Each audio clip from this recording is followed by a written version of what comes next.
This episode is brought to you by Hasa. Liquid is clearly better. Liquid chlorine is the highest purity, works immediately, has no added cyanuric acid or calcium, and it will leave your pool safe, clean, and clear. And by the bottom feeder professional grade battery powered vacuum system. It sucks to clean pools, so cleaning pools sucks less. Get $100 off with code DVB100. This episode is brought to you by Skimmer, the #1 pool service software in North America. With Skimmer, you can streamline your schedule, grow your revenue, and keep your customers coming back with 5-star service. Whether you're a one-person operation or an established team, Skimmer is your partner in success. Visit getskimmer.com/poolguy to try Skimmer for free for 30 days. The Pool Guy Podcast Show. The Pool Guy Podcast Show. The Pool Guy Podcast Show. Yeah! Hi, welcome to the Pool Guy Podcast Show. In this episode, I'm going to talk to you about some services that you may be leaving on the table, or some ways you can expand, I should say, your pool service into other areas that already exist around you in your current community where you have your pool route, and you can really capture some more business to expand your service with very little time actually invested in these new accounts. Are you a pool service pro looking to take your business to the next level? Join the Pool Guy Coaching Program. Get expert advice, business tips, exclusive content, and get direct support from me. I'm a 35-year veteran in the industry. Whether you're starting out or scaling up, I've got the tools to help you succeed. Learn more at swimmingpoollearning.com. According to the research and the data, there are about 6 to 7 million hot tubs across the USA. These are those fiberglass, or sometimes they're made out of a composite material. But there are a ton of these across the US, and if you've ever been to your local fair, like here, there's the LA County Fair that I haven't been there in a long time, but I used to go there all the time. There's a lot of vendors there. California Spas is one of the big ones, and they have these hot tubs set up everywhere. And they're pretty affordable if you buy them like at the fair. They bring them to your house. I think they were like $3,000 or $4,000 the last time I was there. Probably a little bit more now. And then you put these in your house. You have a dedicated 220 volt going to it. Sometimes you don't need that, depending on the spa manufacturer. And then you have this thing in your backyard. And after like a few weeks, when it starts to get cloudy and kind of ugly and murky, you're scratching your head wondering how to take care of this thing. Well, there are a lot of people like that have these, and they just leave them off, and sometimes they want to start them up again and start using them, and they don't know how to really maintain them properly. And they are a little bit difficult to maintain. I won't deny that. If you have a pool service and you've done these, they're not easy street, that's for sure. There's a lot of little things you have to do to maintain these things and keep them operating. Once you get a handle on it though, and the basics are, you have to have a program runtime all the time. So you want to program it, and you have to kind of figure out each one's a little bit different. So go online and get the PDF manual. But one of the keys is to have a runtime so that it's circulating, just like a pool would be circulating during the week. And then the other key is to figure out how you're going to primarily sanitize the spa. I find that the Frog mineral system is the combo. Let me actually get the actual one that I use so I can give it to you. I find this to be the easiest way to maintain these spas. So the one I use specifically is the Frog Serene floating system for hot tubs. It's basically your sanitizing minerals and bromine. So there's 2 cartridges. One is the mineral system, and then the other one is the bromine cartridge, and they float in the spa, and you can, it's really something that is easy. And if you look on Amazon, it gets really good reviews, like almost 80%, 4.5 stars. Really easy, kind of no-brainer. Put it in there, and you can still, of course, shock the spa if you need to with liquid chlorine. So it's kind of a urban legend that has developed over time that you can't shock a spa with liquid chlorine if you're using like a bromine float or bromine tablets in there. And that's not true. You can definitely shock it with liquid chlorine. You can, of course, go with a floater with dichlor tablets as well. There's all different ways you can maintain them. So once you find your kind of sweet spot on spa maintenance, go ahead and go with that. And the problem you're going to have is the usage. If it's heavily used during the week, It's going to take you some time to kind of get it adjusted, but you'll get it. You'll get the hang of it. And then cleaning it is fairly easy. Now, back when I first started, we used what was called the spa wand. Now, they still make it. It's an ancient technology where you use kind of this suction you create by pulling on the top, and it's pretty ingenious. I think Polaris or Zodiac or Fluidra bought that, and they sell that device under their moniker, Polaris moniker still. But you don't need that. Just get a WaterTech or Coquito vacuum, and you can vacuum out the spas easily. So the actual point, I know I drifted here into some maintenance things, but I think it's important that you know that you can actually maintain these things for homeowners. But the nice thing about it is that once you get these dialed in, they're like a 5 or 7 minute stop, basically. You get there, you check the chemicals, you make sure the dispenser is working properly with the bromine and minerals. You add liquid chlorine if you need to kind of clear it up. And then you can hose off the filter. Usually they're a tiny little filter, so maybe once every 3 weeks or month you hose off the filter. And they're pretty easy to maintain. Now, how much can you charge for this? Well, it just depends on your area and if they fall into your route. You know, the average for LA County is $30 to $50 per visit. And most people will gravitate, I think, to your service if you're charging, $120 or maybe $130 per month to service these if they fit into your route. Some people, in some areas, of course, you can charge more than that, and you just kind of have to set it by your market for these hot tubs. And of course, a lot of times you are doing maybe 5 or 6 of these a week, and that's pretty easy money added to your pool route with very little headache. Maybe 1 or 2 of them are heavy use, and you have to really spend some time there. What I mean by that is you're spending the full 7 minutes there versus the 3 or 4 minutes at the stop. So they're really easy, and I shouldn't say they're easy as far as maintaining the chemistry. That takes some time and effort to figure that out and get good at, but they're easy in the sense that you get in there, you check the chemicals, you do whatever you need to do, and you get out of there relatively fast. And they're always covered. Usually they're always heated, and it's something that if you have the runtime set and it's circulating really well, you're not going to have a problem with it. Now, as far as fixing these things, this is where it gets kind of difficult because these take more of a specialty service. And so a lot of times you're going to find someone in your area. I have someone in LA County that I use if there's someone needs a spa service, like the heater's not working or there's a leak inside there somewhere. I'll send them out there to do that because I can't fix these things. So don't worry about being able to fix them. You should be able to find someone who can fix them in your area.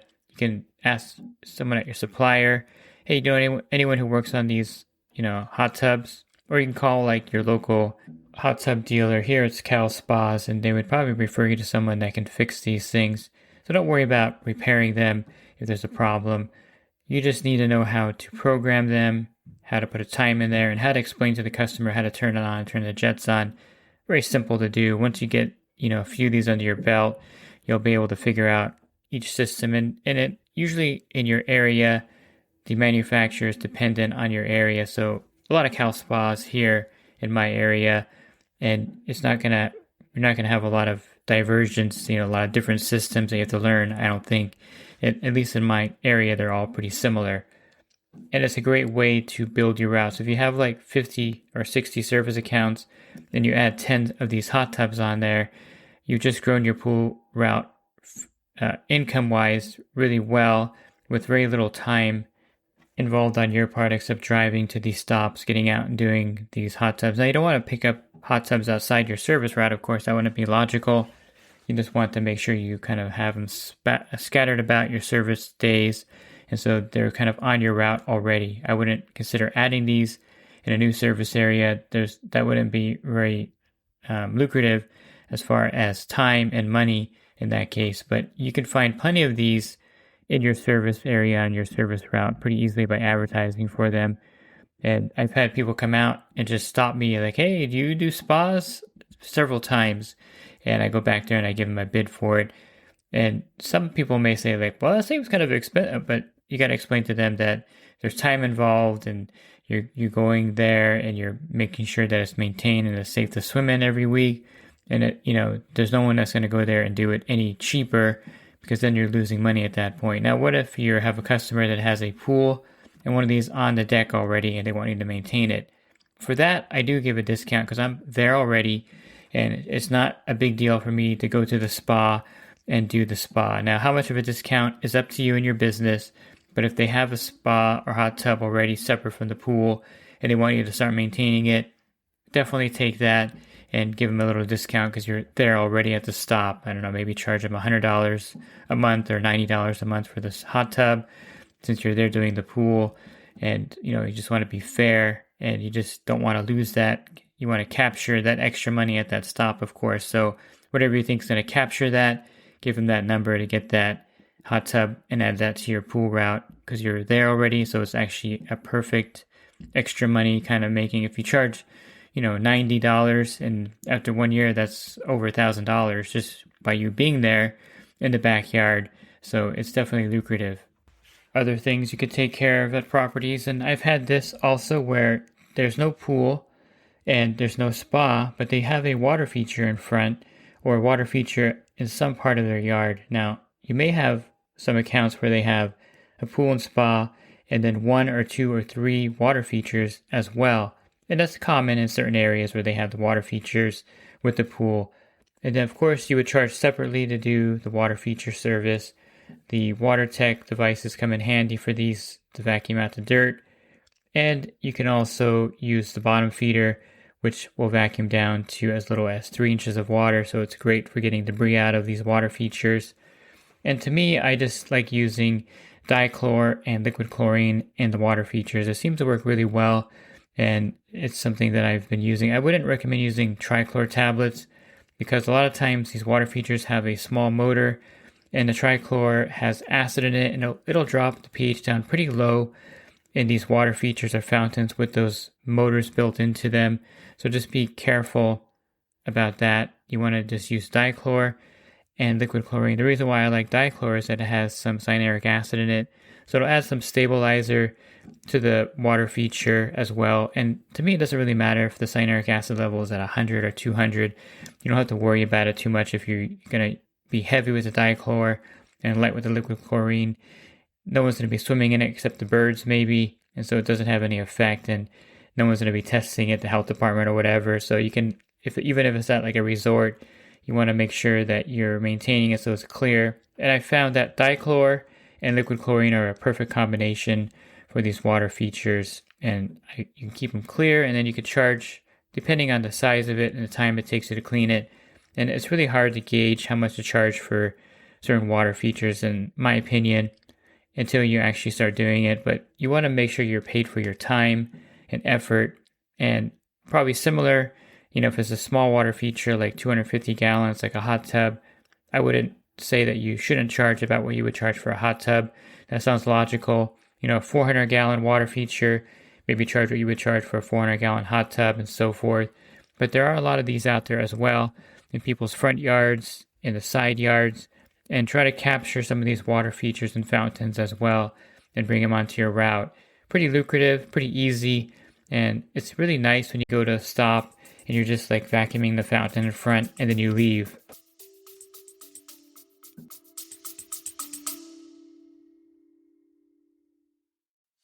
And the Pool Guy Podcast Show has teamed up with UPA to bring you affordable, reliable liability insurance starting at just $64 a month. Get up to $2 million in coverage, and the members of my coaching group get an even lower rate. Protect your business and your peace of mind. Sign up with UPA today by clicking the link in the podcast description. Another segment that a lot of pool pros actually miss are the chemical-only service. And I've talked about this in other podcasts, that the chemical-only service is a homeowner that doesn't want full service because he's maintaining his pool. Maybe he has a robot or he has a suction cleaner. There's no trees around there, so it's pretty debris-free. He may even have a solar power surface cleaner. And the pool is pretty easy to maintain, and he's technically savvy enough to maintain the pool and clean it. But he doesn't want to mess with chemicals. He doesn't have time. He doesn't want to make the effort to go to the pool store. He doesn't want to do anything except just make sure the pool is maintained, and he knows how to do that. But he doesn't want to do the chemistry. A really big market is out there for this, and depending on your area, certain areas have more chemical only opportunities than others. But I wouldn't pass on these pools at all. You can make pretty good money doing just chemical only stops.